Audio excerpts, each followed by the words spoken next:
evening, I'm Ces Oreña-Drilon. I'm Pauline Verzosa. And I'm Shawn Yao. The big stories tonight. A powerful quake leaves a trail of death and devastation in the province of Cebu, with at least 60 killed and many structures almost reduced to rubble.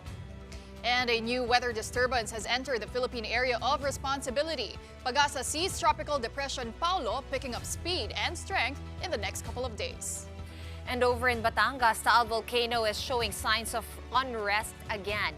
It went on a brief minor eruption early this morning. Jesus!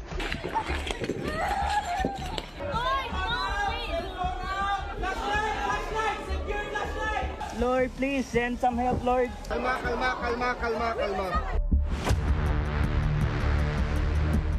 October 1st is a day of disasters with a massive quake's aftermath, a churning storm, and a restive volcano. We begin in Cebu, which is now under a state of calamity. That's after a powerful earthquake struck there last night, killing at least 60 people. Most have been buried under landslides and rock slides. The sound of cries echoed in Bogo, Cebu Provincial Hospital as residents checked body bags in search for their missing family members. Elsewhere in the province, people woke up today to damaged structures, including churches and those that held historical significance. Masakit sa dibdib. Opo. Nakakaiyak ang mga pangyayari dito sa amin kasi first time namin naka-experience ng lindol na ganito, and we don't expect that this church will be devastated by the earthquake. Bumaba na kami kaagad. Natatakot kami. Kaya ayaw ko nang bumalik doon. Natatakot kami. Baka meron ikadalawang aftershock. Nakatakot po kasi yung pag-ganik, ramdam po talaga yung paggalaw po nung parang yung pader po na palapit sa'yo, tapos lalayo bigla. Kung dumikit po yung pader. Kaya po naman po namin, nagdasal po.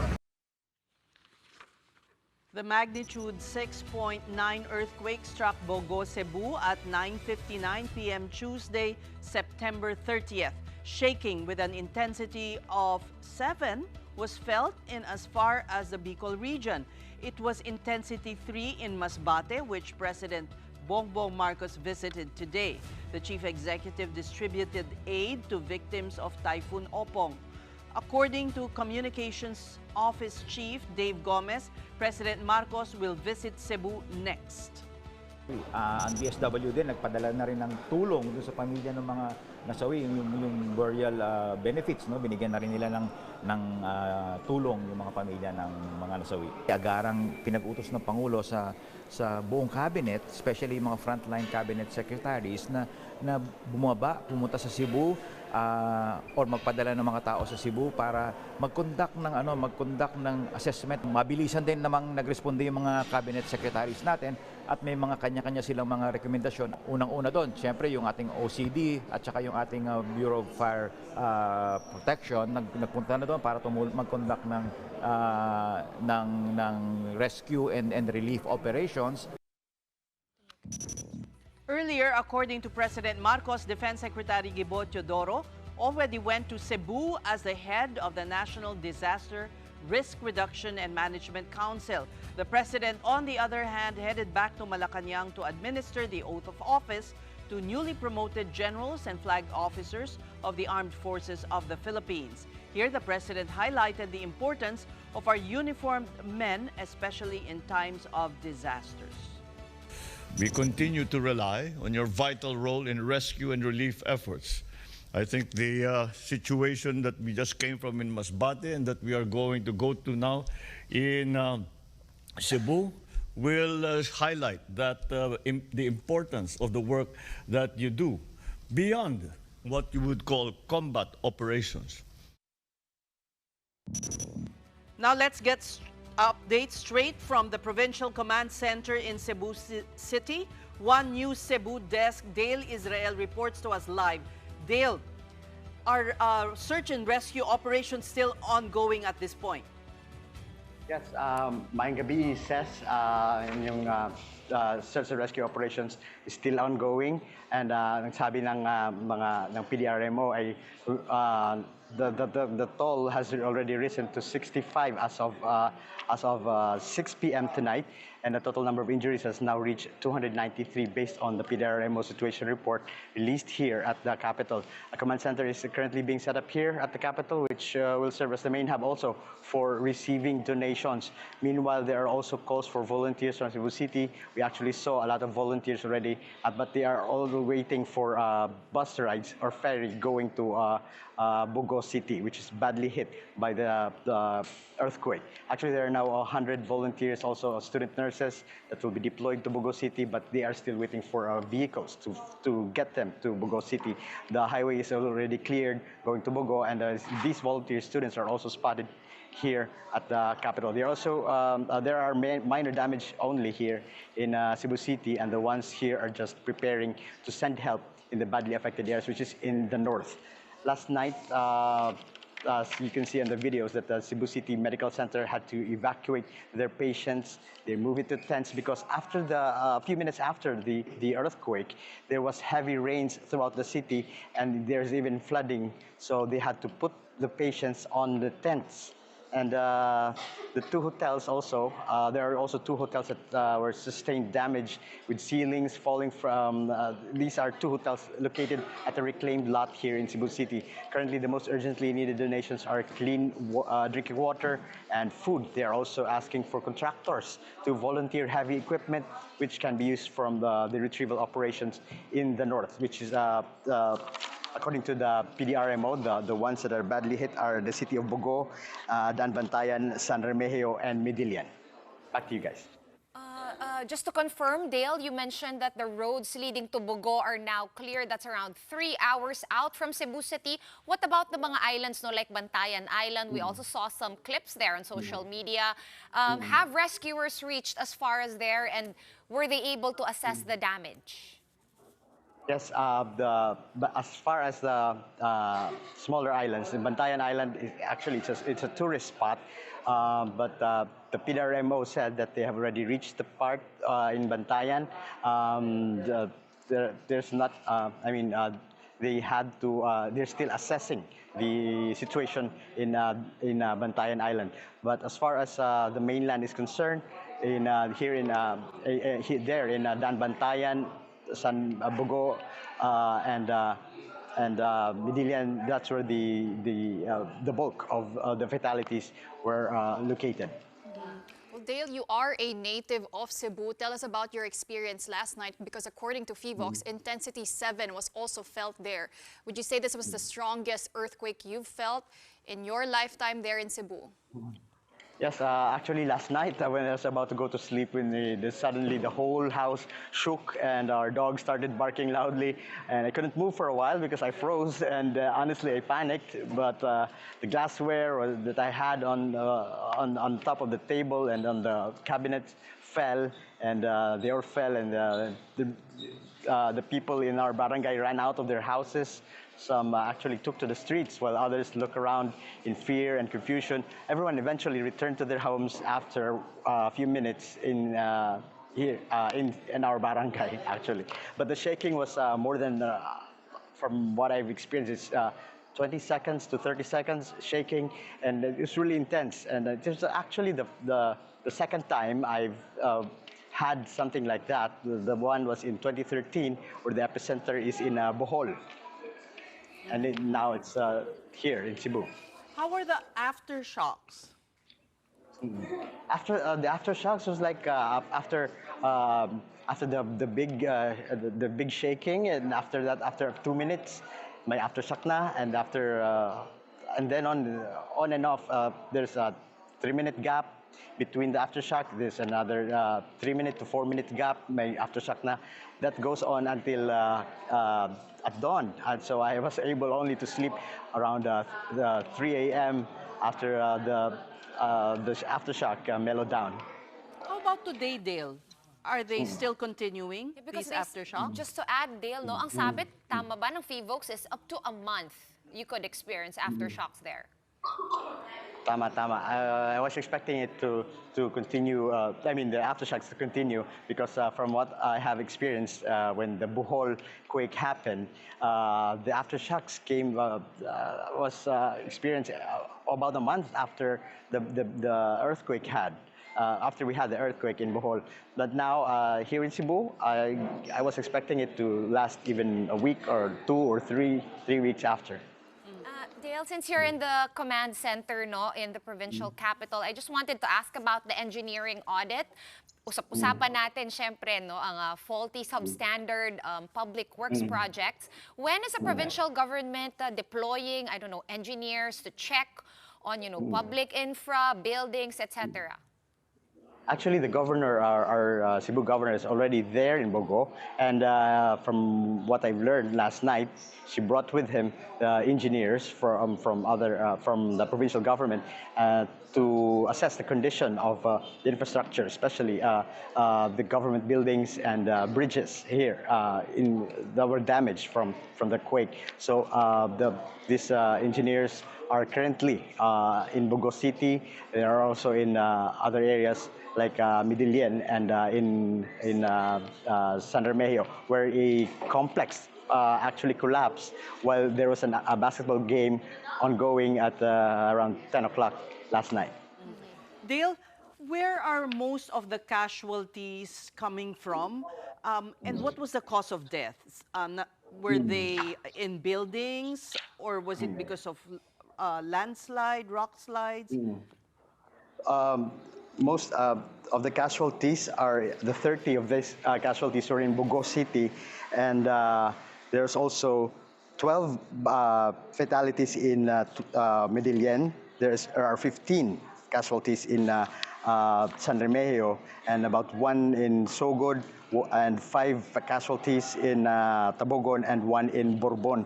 So the ones in San Remigio are mostly the ones watching the game of basketball at the collapsed sports complex in San Remigio.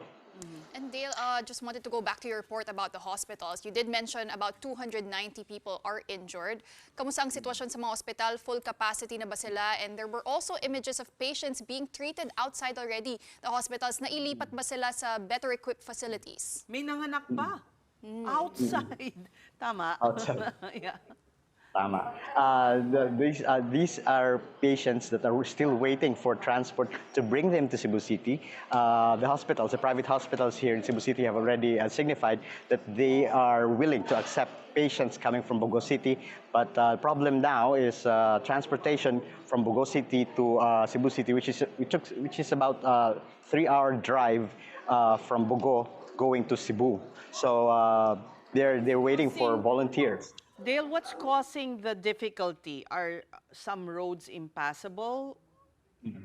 Ano yung difficulty? The roads actually, as of this morning, were cleared so that relief goods already reached portions of Bogo. So some especially highways, they're already cleared from obstruction, from boulders that fell from the mountains. The problem is just the lack of ambulances to bring these patients to Cebu City. And the length of time it takes to travel.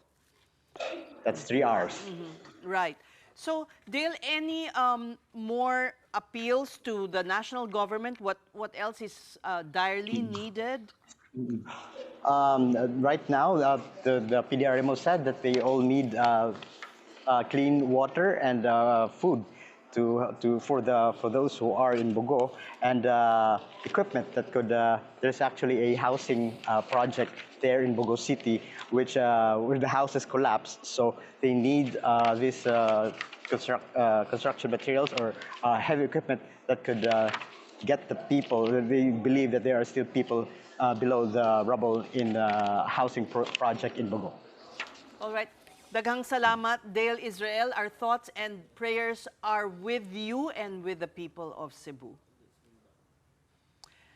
Now, Cebu's Bogo City was the hardest hit by last night's earthquake and by far has the most fatalities. Let's get updates from there. And joining us tonight is Bogo City Disaster Risk Management Officer Rex Igot. Magandang gabi po sa inyo.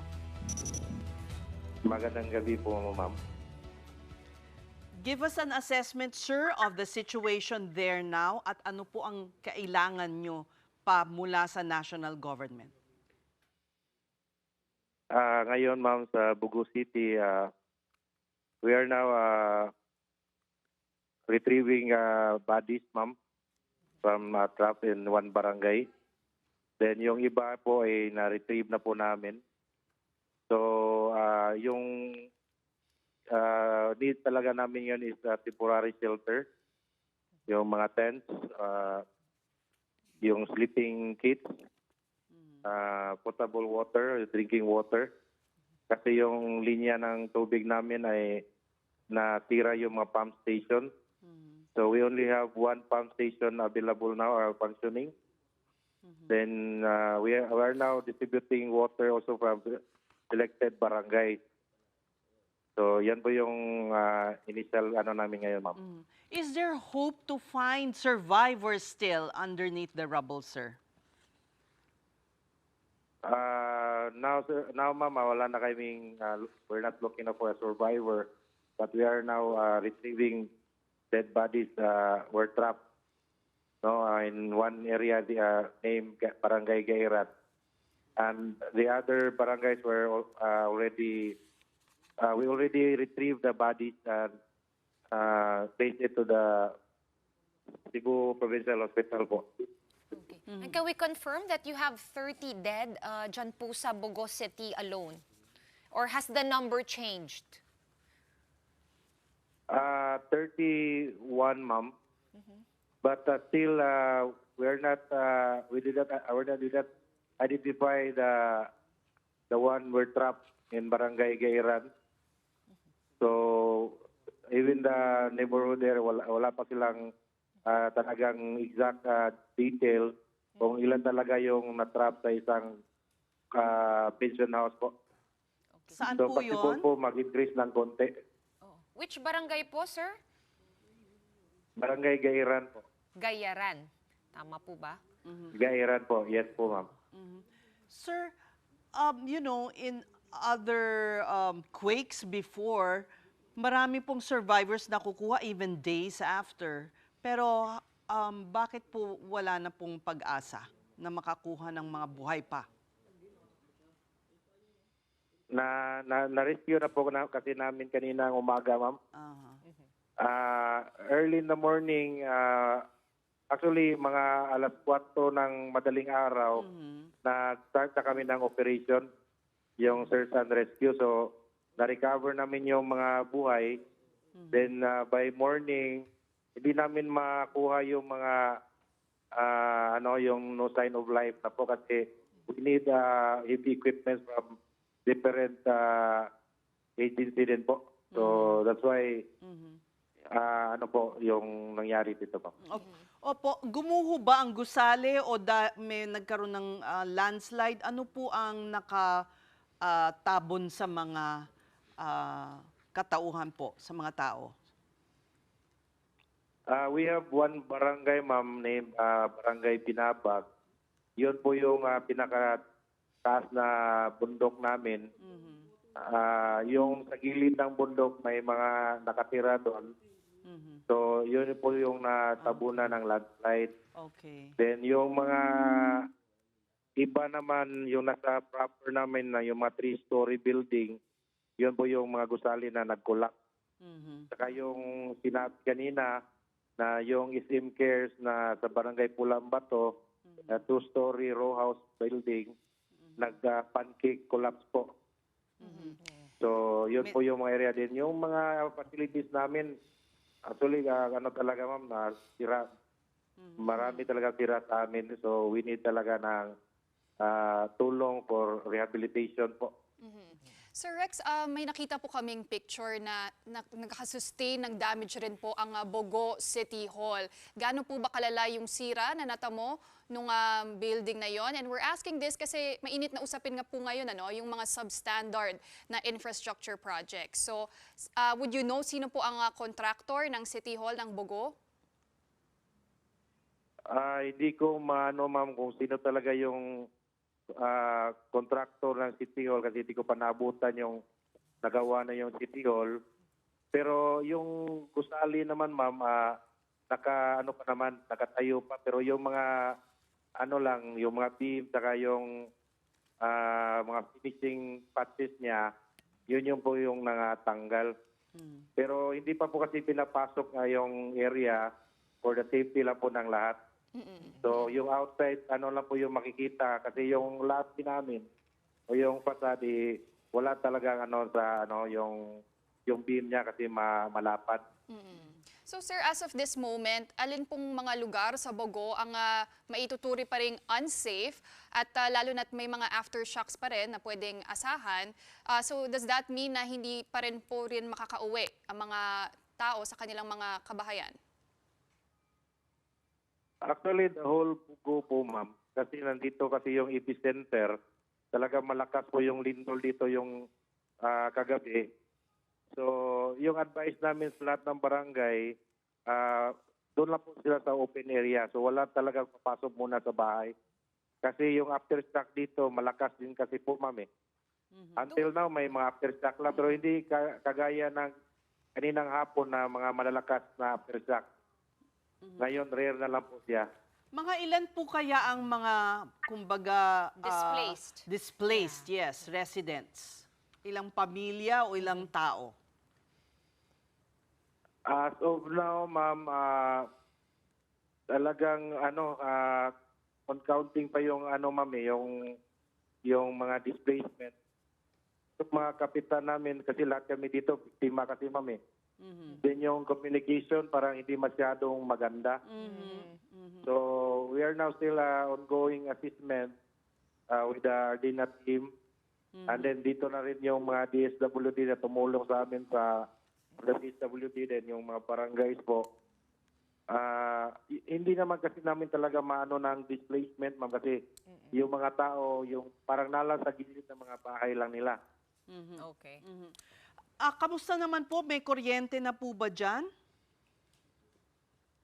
Wala pa rin po, ma'am. Nung paglindol ng kagabi, hanggang ngayon, gumagamit lang kami ng generator. So, parang kailangan pa talaga i-double check kasi yung mga structures, yung mga buildings, kasi may nakasira talaga yung mga wirings, nakatanggal. So, delikado din kung ibalik yung kuryente.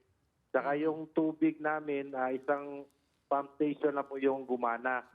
So that's why we need talaga potable waters for the community po. Okay.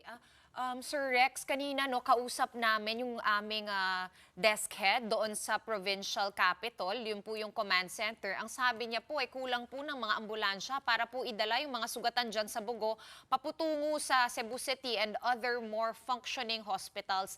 Sa ngayon, sa nakikita ninyo, marami pa ba ang kailangan ma-move ng mga pasyente? And do you have kahit a rough number lang po? Ngayon, ma'am, napadala na po yung iba kasi kaninang hapon nag-request na yung CPH na doon na po i-check-in yung mga ambulance sa CPH. So nag-iwan lang kami dito sa staging area ng konting ambulance para lang po yung sa mga nag-operation. Pero yung iba po, pinadala namin sa CPH for transportation going to Cebu and Danao po. Sir Rex, tanungin ko lang po naman, based on your initial assessment, gaano katagal po ang magiging recovery dyan sa Bogo City? Will it take months or even a year? If may budget lang naman talaga, maybe a month, 2 months, ganon po. Kung yung ma-recovery, kung magtulungan lang talaga with the different agencies from engineering.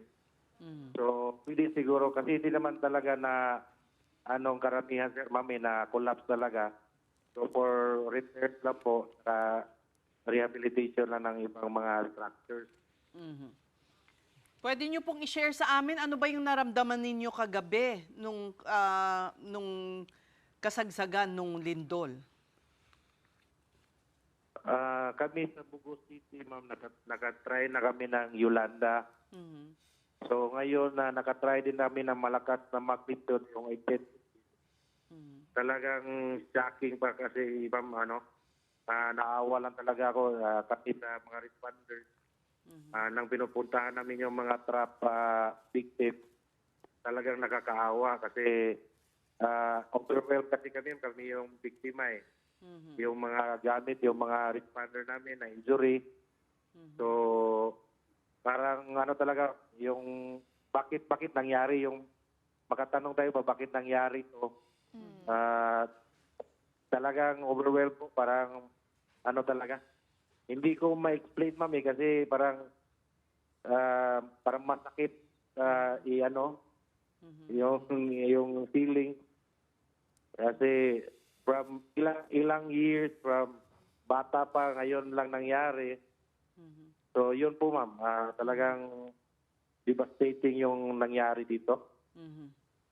Mabuti na lang, matibay po kayo bilang first responder. Daghang salamat, Rex Igot from the Bogo City CDRRMO. Marami pong salamat. Meantime, the country is barely catching its breath from the triple storms in September and the powerful earthquake in Cebu, and now another threat looms. The 16th tropical cyclone of the year, Tropical Depression Paulo, has just formed east of Catanduanes. It was last spotted 665 kilometers east of Virac, with maximum winds of 55 kilometers per hour and gusts of up to 70 kph. Paulo developed this morning, less than half a day after entering the PAR. The storm is moving west-northwest and is expected to bring heavy rains by Friday, October 3. Pag-asa forecasts landfall in Isabela or northern Aurora on Friday, though that track could still shift south. Paulo is likely to intensify into a severe tropical storm and possibly a typhoon before making landfall. Signal number 3 is the most likely alert, but Pag-asa warns that it could escalate to signal number 4 in a worst-case scenario.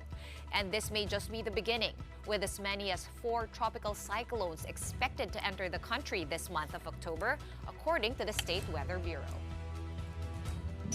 All right, we're just going to take a quick break, but coming up, we check on the airport and schools in Cebu after a powerful tremor struck there and sent the province reeling. This is the big story on One News. Keep it here.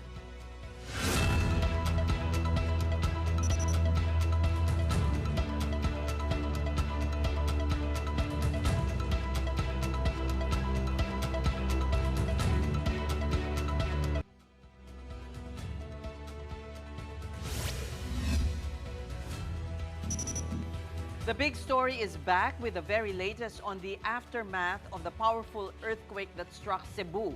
The province is now under a state of calamity. This declaration will allow Cebu to mobilize resources, provide immediate assistance, and begin rehabilitation efforts. Several municipalities, including San Remigio and Bogo City, have also been placed under state of calamity as response operations continue. As quake assessment is being done, the Visayas grid is under yellow alert until 12 midnight. The alert was activated since 1 this afternoon after 27 power plants shut down. Before the quake, 16 other power plants were unavailable. A yellow alert means that power supply is enough for demand, but the reserve is too low to cover possible emergencies or sudden outages in the grid. Meantime, the Civil Aviation Authority of the Philippines, or CAAP, reported that airports in the Visayas remain safe and operational after the earthquake. Mactan Cebu International Airport did not sustain any damage, while the Bacolod Airport have also cleared flights to land safely. Tacloban, Calbayog, Ormoc, Maasin, and Hilongos airports were also inspected and found to have no structural damage. As for the Department of Education, it reported that more than 16,000 schools across regions 6, 7, and 8 have been affected by the 6.9 magnitude earthquake. Initial reports show at least 257 classrooms sustained damage, including 34 that were totally destroyed. Fortunately, the DepEd marked learners and personnel from the said schools as all safe. And the National Historical Commission of the Philippines, or NHCP, is sympathizing with communities in northern Cebu as the September 30 tremor damaged several heritage structures. The NHCP urged local partners to protect movable heritage, retrieve important fragments, and document damage for future restoration. The commission also said that it is working with cultural agencies and stakeholders to plan appropriate steps after the disaster. Well, a few hours after the Cebu earthquake hit, Taal volcano briefly erupted. The first steam-driven eruption occurred just before 1 in the morning this October 1st and lasted for 5 minutes. The longer phreatomagmatic eruption of Taal lasted for about 13 minutes, which began at 2 minutes past 2 o'clock this morning. A phreatomagmatic eruption happens when magma under the volcano mixes with water. The eruption spewed plumes some 2 kilometers into the sky, which drifted away neighboring towns. PHIVOX has kept alert level 1 over Taal and surrounding areas. This means the volcano is in a low-level unrest and may show further signs of activity. Let's now get updates from Dr. Winchell Sevilla, Chief of the Seismology Division of PHIVOX. Welcome, Doctor, to the Big Story. Let's go first to the quake in Cebu, with the Bogo City as the epicenter. Can you describe, compared to other quakes that have struck the Philippines, how strong was this one? Good evening po sa inyong lahat. Good evening, Ms. Ces, Ms. Shawn, and Ms. Pauline. Compared po sa mga earthquakes sa mga nangyari before sa Philippines, relatively po strong ito.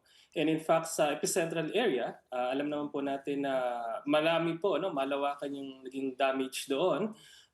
Based po sa mga nakala po nating mga informations, ang mga bayan po ng Daan Bantayan, Medellin, San Remigio, Tabuelan, kasama na rin po yung City of Bogo, sila po yung naka-experience po yung pinakamalakas na ground shaking.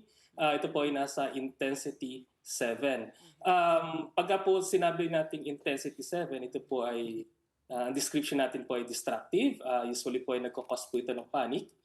Yung mga heavy objects and furniture, pwede pong mag-overturn or mag-topple. Yung mga poorly built structures, most likely po, could likely suffer significant damage.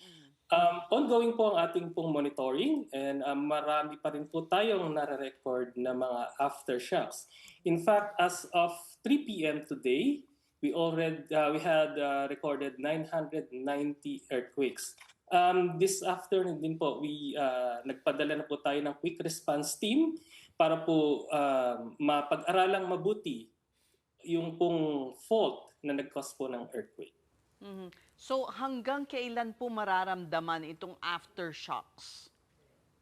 Base po sa mga previous experience po natin and also yung mga na-obserbahan po natin sa mga destructive earthquakes sa Philippines, we are expecting po these aftershocks to last for several days or pwede pa pong several weeks or months. Pero habang papatagal po, papalayo po sa or papalayo tayo sa pag-occur nito. In-expect naman po natin na papakonti rin. Gano'ng katindi yung pinakamatinding aftershock, Doctor? So far po, mabuti na lang po. Doon sa 990 aftershocks na na-record natin so far, as of 3 p.m., 7 pa lang po dito yung naramdaman. So karamihan po dito ay hindi po ganun kalakas para po maramdaman ang ating pong mga kababayan. Okay, and the stronger earthquakes that were felt as of late, they all happen in the Visayas, no, Doctor? I know naglabas na ng primer ang DOST, pero baka pwede mo po i-share kung bakit parang nandun, no? The Bohol one, this one. Is it the fault lines? Ano po yung nagyayari? Is it the underwater volcanoes? Yung probinsya po ng Cebu at kanya pong mga neighboring provinces like Negros, Bohol, Leyte, ito po ay seismically active region. In the sense po, marami po kasi ditong mga faults. Ito pong mga active faults. Sila po yung paggalaw po nila, sila po yung nag-generate ng mga earthquakes. So, yun nga po, common po dito yung mga earthquakes dahil po sa mga faults. Kaya napakahalaga po sa ating pong mga kababayan na lagi po sanang maging handa para po sakali man pong magkakaroon po uli ng mga earthquakes. Huwag naman po sana ay iwasan po natin yung posibleng harm na madudulot nito. And Doctor, itong earthquake, may connection po ba yan sa naging eruption ng Taal Volcano early this morning? Kung pagbabasihan po natin yung distansya o yung layo ng epicentro ng lindol, dun po naman po sa lokasyon ng Taal, pwede po natin sabihin wala silang koneksyon. Nananatili pa rin po kasing alert level 1 ang Taal Volcano. Ibig sabihin po, may mga in-expect po natin na magkaroon pa rin ng mga phreatic eruptions tulad nga po ng nangyari kahapon around 12:57 a.m. tsaka po nasundan 2 o'clock a.m. So, madaling sabi po, wala po silang connection. Siguro po yung nagkataon lamang na nagkaroon po ng malakas na lindol sa Cebu and then yung nga po, nagkaroon po ng dalawang minor eruptions po sa Taal. Dr. Winchell, nabanggit nyo nga po, magnitude 7, destructive na po ang description noon. How would you assess the ground stability ngayon po, lalo na sa Bogo City? Are they prone or are they at risk of landslides? Okay po. Intensity 7 po, ma'am. Isa po sa mga recommendations po namin, yun nga po yung mga, lalong-lalo na po yung mga kababayan natin na nakatira po sa mga tataas na lugar, siguro po suriin po nila yung mga slopes o yung mga dalisdis. Kung meron po silang mapapansin na mga tension or incipient cracks, pwede po kasi itong maging lugar or maging susceptible po sa landslide. Lalong-lalo na po kung magkakaroon ng malakas na pag-ulan o mga aftershocks. So napakahalaga po na tingnan natin maigi, lalong-lalo yun nga po yung mga nakatira sa matataas na lugar, kung meron po ba silang kakaibang may mga tension and incipient cracks po at ipagpabigay po alam kaagad sa ating pong mga kinakaukulan upang maimbestigahan po. Dr. Winchell, nabanggit nyo kanina you are sending a quick reaction team there. Ano po ang mga trabahong gagawin nila doon? Una po, may dala po silang mga instrumento na magmo-monitor po ng mga earthquakes para po mas tumas po yung accuracy o mas mag-improve po yung accuracy ng mga paglulocate po ng ating po mga aftershocks. Magagamit po natin itong mga informasyon na to para po mabigyan pang linaw ano ba tungkol po dun sa anong klaseng earthquake po, yung fault, yung gumalaw. Pangalawa po, magko-conduct din po sila ng mga damage assessments sa mga lugar. Titingnan po nila kung ano po yung mga lugar na naapektuhan po at ano po yung extent. Yan. At pangatlo po, magbibigay din po sila ng information education campaign para po maipaliwanag pang maigi sa ating pong mga kababayan bakit po nagkaroon ng earthquake doon at ano po yung kailangan nilang paghandaan given yung current scenarios. Baka pwede mo kami bigyan ng sneak peek, Dr. Winchell, kung ano pa yung dapat nating paghandaan. We always prepare for the big one, di ba? Here in Metro Manila. Perhaps in other major cities, hindi nila in-expect na doon tatama. But like you guys, kagabi, nung tumama yung earthquake, sino po yung nakastasyon doon sa office? Tas paano po kayo nagre-react? How do you relay information? And what is the chain reaction that triggers from your devices that tell you na may malakas na lindol? Meron po tayong duty dito po sa main office, 24/7. Meron din po tayong tinatawag na cluster center, dyan po sa Cebu. Bali po sila po yung backup natin just in case may mangyari po sa main office dito po sa Quezon City. So tuloy pa rin po yung ating operations. Ngayon po, meron po tayong mga sensors na strategically located po sa buong Pilipinas.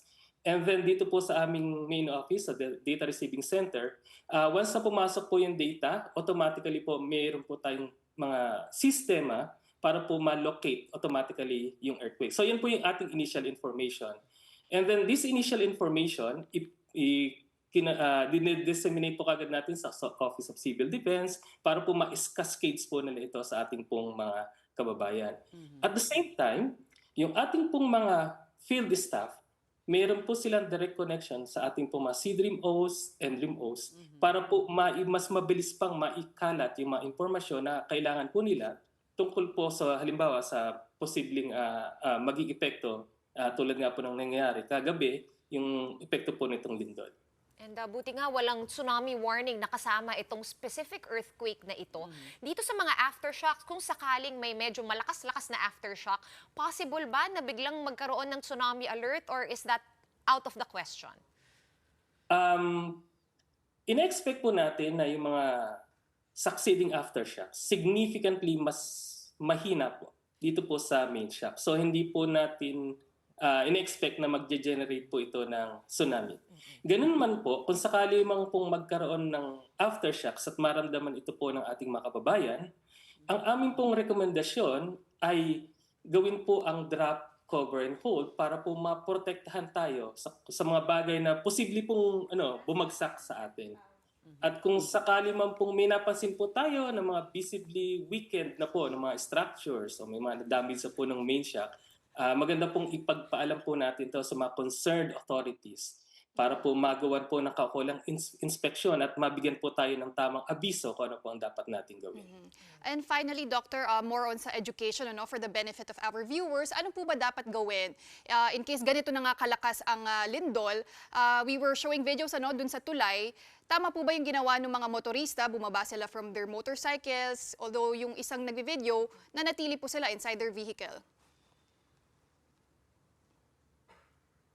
Sa tingin po, tama po yun, in the sense na number one, tumigil po sila. Kasi po, mahirap po talaga, imagine niyo po kung magdadrive kayo at gumagalaw din po yung lugar, yung dinadaanan niyo. So, baka po mawalan po kayo ng control. Pangalawa pong magandang ehemplo po niya, nakita niyo po yung, yung matatag po yung tulay. So, hindi po siya sa tingin ko po, based po sa video, hindi po siya naapektuhan. So, maganda po yung, yung response po ng ating pong kababayan. Alright, marami pong salamat, Dr. Winchell Sevilla of PHIVOLCS. We're pausing for another quick breather, but when we return, the Philippine Senate has approved a resolution urging the ICC to place former President Rodrigo Duterte under house arrest. The details of that when the big story returns. Stay tuned. Gawad Kalinga founder Tony Meloto's life work and legacy now in peril. He's accused of sex trafficking by two of his former male students. Saint? Sinner? Or a mere man who, like everyone else, has battles to fight? Listen to the stories of his accusers and defenders in and outside the place where the sexual abuse supposedly happened. This is Enchanted, not a fairy tale. Catch it on Saturday, October 4 at 7:30 p.m. Only on One News. All sides, all the time.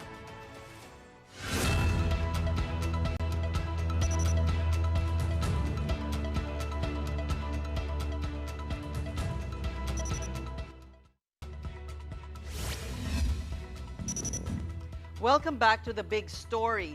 The Senate has approved a resolution urging the International Criminal Court to place former President Rodrigo Duterte under house arrest on what it calls humanitarian grounds. Senate Resolution number 144, signed by Majority Leader Mig Subiri and Minority Leader Alan Peter Cayetano, calls on the ICC to assign a physician to assess Duterte's health.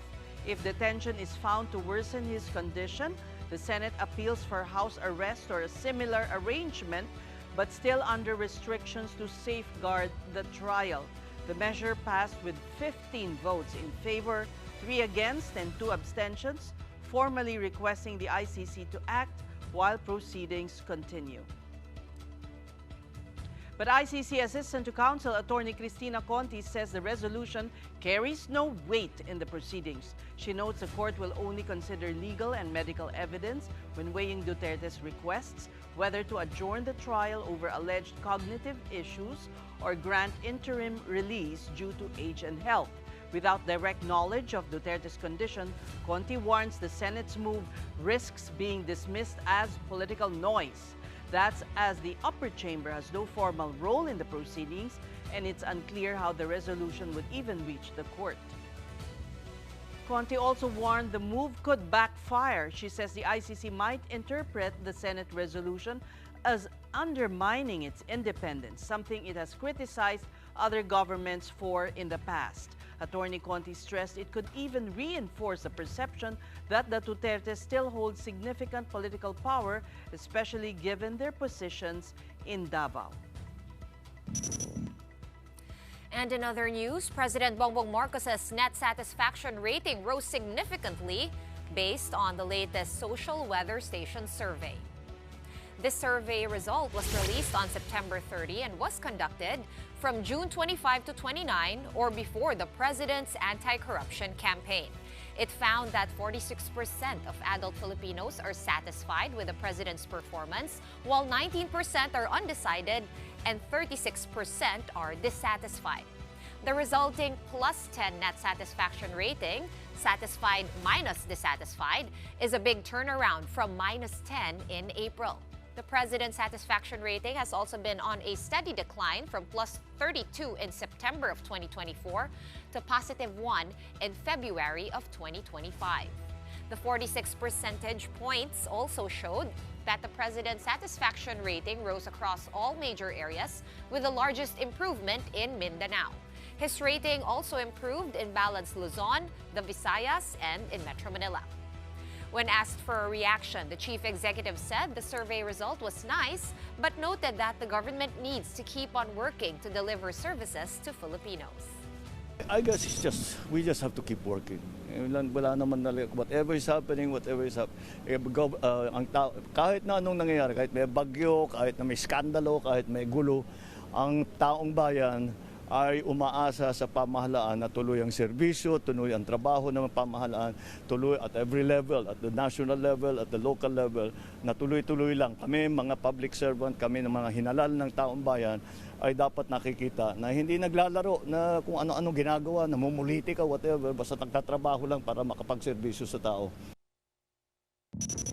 And now let's take a breather first from the heavy headlines and focus to some good news in sports. The Alas Pilipinas men's volleyball team scores another win, this time off the court, as the Senate formally recognized their historic feat at the 2025 FIVB Men's World Championship.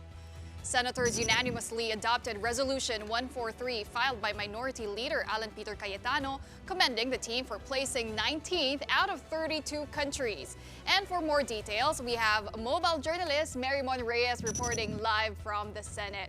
Hi Marymon, what can you tell us? Hi ladies, earlier here at the Senate, the Alas Pilipinas men's volleyball team was indeed recognized by senators for their remarkable performance at the 2025 FIVB Men's World Championship. Senate Minority Leader Alan Peter Cayetano introduced Senate Resolution number 143, which commends the team for finishing 19th out of 32 participating nations in the final standings. And for the record, this is the country's highest placement in the event's history. Senators Pia Cayetano, Bongo, Joel Villanueva, and Kiko Pangilinan took to the floor their support of the resolution, emphasizing how much guts were taken by Alas Pilipinas to attain the glory it has achieved this far. In our short interview with the team, Alas Pilipinas coach Angiolino expresses his thanks for the support and love thrown at the team. However, he also has one request in mind. Let's listen in. For me, it was a pleasure to work with them. I was very strict with them, they can say you, but they make me very happy. So from the Sport Commission, we need a place for practice, okay? For every day, the same please. And for the other, give us the opportunity to do what we want to do, what we like, and that I think that we make proud also all Filipino fans of us. When I asked the team what their next plan is, if they're going to go out for food and drinks, they said next up for the team is training, and more training. But they also said the pagod and the dugut pawis were worth it according to the players. Alas Pilipinas' libero Josh Ibanez and team captain Brian Bagunas also said that they dedicate all of Alas's milestones to everyone, especially fans, friends, family, and colleagues. Let's hear it from the players. Of course, happy naman ako lagi sa lahat ng mga na-achieve ko. And then, ayun, napagdugtuma siya and na-represent ko din siya dito sa Alas Pilipinas. Masaya po kasi po, ayun po, tumataas po yung pagpapakilala ng men's volleyball dito sa Pilipinas. for the all Filipino volleyball fans, maraming salamat po sa walang sawang pagsuporta niyo po sa amin. And sana po, inaasahan po namin ang buong suporta niyo sa mga susunod pa po namin mga games. Salamat. Ladies, with this, I guess we could say that not just the sports fans, but the entire world should watch out for the Alas Pilipinas. Back to you, Liz. Tama yan, Mary Mon, no? A lot of Filipinos really rallied behind Alas Pilipinas men's this time around. But you did mention there's more training awaiting them. What are they preparing for exactly? What's next for our Alas Pilipinas men's? Pauline, Coach Angulino actually mentioned that what they have so far are trainings, so that they would be ready if in case there would be games lined up for them, especially on the international stage. So I guess we'll just keep watch on the Alas Pilipinas team and supposedly their challenge on their ranking if they could raise higher than before. Pauline. You're right, Mary Mon. And I believe the SEA Games, the Southeast Asian Games, is also happening later this year, so they could be preparing for that as well. But another thing that we should look forward to, Mary Mon, is our hosting of the FIVB Women's World Championship come 2029. That's 4 years away, pero sobrang excited na tayong lahat. Did the Senators commit anything as early as now? Pauline, so far they commended the players of the Alas Pilipinas men's volleyball team. However, they are also looking out on the other support needed by the team, not just the men's volleyball team. That would also include the women's team. And they are also seeing to it, especially Senator Alan Peter Cayetano, whose part of his advocacy is support for the sports. That also includes Senator Bongo. So they have an open mind and they have open ears to listen in to what needs the international sports team will be heeding to in the upcoming national or international games. Pauline. Nakaka-proud talaga, Mary Mon, because we're now in the map, not just in terms of volleyball and sports, but also in Yes. hosting world-class events. But for now, thank you very much for that report. That was mobile journalist Mary Mon Reyes. All right, so congratulations to our Alas Pilipinas men's team. And also, I couldn't help but notice that Mary Mon's outfit is Was like it? Alas Pilipinas Oo blue. nga. Color coordinated Oo nga si eh. Mary Mon. At nandun pa siya ng 8:30 p.m. But you know, like yung sports, no, after like all this divisiveness with politics, yun lang talaga yung sino mo nagsabi nun? Was Brings it, people together, it brings, yeah. Mandela, was it? That it brings people together. So sana naman. It'll be Yeah, a we rally. were smiling while watching Mary Mon report, right? Yes. Pero hindi tayo kita. Pero talaga promise, It nakasmile really kami. brings us, some happiness amid all the trials that this country is undergoing, both from humans and from nature. From nature. No? I think it's tied eh. God keeps reminding us, guys, so wag niyong tatantanan yung mga Diba? problema. Oo, Mother Nature is like exposing all the cracks, literally. Literally. With this earthquake. But of course, our hearts go out to all our kababayans in Cebu who are still reeling from the aftermath of this earthquake. But for tonight, that will do it for us here on The Big Story on this first day of October. Thank you so much for watching. We are One News, all sides, all the time. We'll be back here tomorrow at 7:30 p.m. Have a good night, everyone.